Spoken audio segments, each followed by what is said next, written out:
Kita sudah membahas mengenai kondisi Jazirah Arab sebelum Nabi Muhammad SAW lahir dalam dua subbahasan, yaitu kondisi ekonomi, kondisi politik, dan kondisi keagamaan masyarakat Arab sebelum Nabi Muhammad lahir. Hari ini kita membahas mengenai kondisi sosial, budaya, dan ekonomi masyarakat Arab.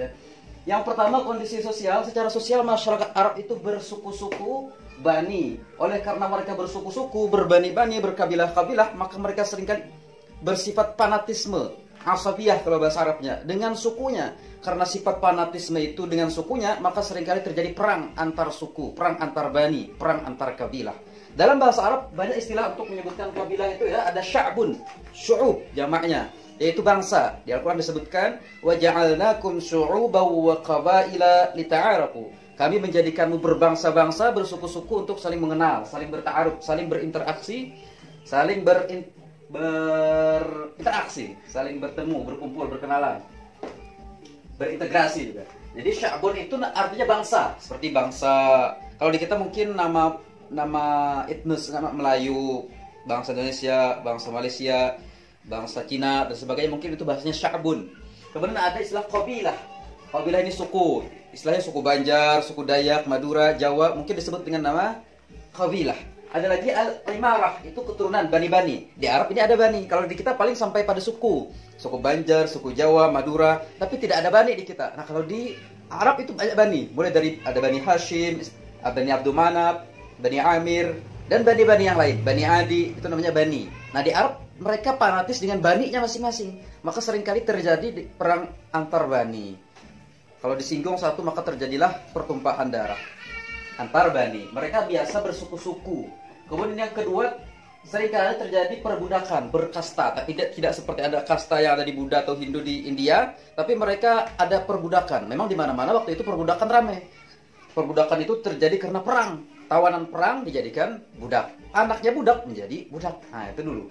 Sekarang tidak ada lagi perbudakan. Yang kedua, kondisi budaya. Orang-orang Arab itu yang pertama, mereka buta huruf. Bahasa Arabnya ummiyin. Huwallazi ba'atsa fil ummiyina rasulan. Itu ayat Al-Qur'annya, ya.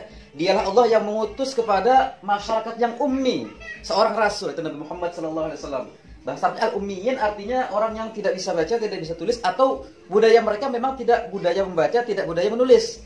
Sebagian dari mereka ada yang bisa baca, ada yang bisa menulis. Seperti karena mereka pedagang kan, ada Umar bin Khattab yang pandai menulis, Zaid bin Thabit, dan lain sebagainya. Tapi sedikit yang pandai baca tulis. Dan arti lainnya adalah mereka tidak menjadikan baca tulis itu sebagai budaya. Tidak seperti sekarang orang baca tulis di mana-mana. Jadi disebutkan mereka al-ummiyin yang tidak menjadikan baca tulis itu sebagai budaya, atau banyak yang tidak pandai baca tulis. Kemudian mereka secara budaya meskipun buta huruf, tidak pandai baca tulis, tapi mereka ahli sastra, ahli bahasa. Jadi bahasa Arab klasik itu bahasa yang paling indah, paling bagus. Luar biasa indah. Karena itulah Al-Quran ketika diturunkan oleh Allah Subhanahu wa Ta'ala kepada bangsa Arab, seringkali ditantang untuk siapa yang mampu menandingi keindahan bahasa Al-Quran. Karena mereka ahli sastra. Mukjizat Nabi Muhammad SAW yang paling abadi, yang paling ada sampai sekarang adalah Al-Quran. Itu diturunkan persis untuk menandingi, untuk mengalahkan, menaklukkan, melemahkan. Kan mukjizat itu artinya melemahkan bangsa Arab yang ahli sastra dengan keindahan bahasa Al-Quran. Qul fa'tu bi suratin min mithli, kata Al-Quran. Sampaikan kepada mereka, datangkan, buatkan satu surat yang semisal Al-Quran. Siapa yang mampu? Tapi tidak ada yang mampu. 3 kali Al-Quran menantang seperti itu. Jadi mereka ahli sastra, penyair. Di antara penyair yang terkenal di masyarakat Arab Jahiliyah, Imra'ul Qais, Nabighah, Zibyani, dan lain-lain, banyak lagi. Itu jadi kondisi budaya, mereka buta huruf tapi ahli sastra. Kemudian secara ekonomi, masyarakat Arab itu pedagang, sebagian besar pedagang, dan orang-orang kayanya, konglomeratnya adalah pedagang. Ini di Al-Quran disebutkan li'ila fi Quraisy, surah Al-Quraisy, ya.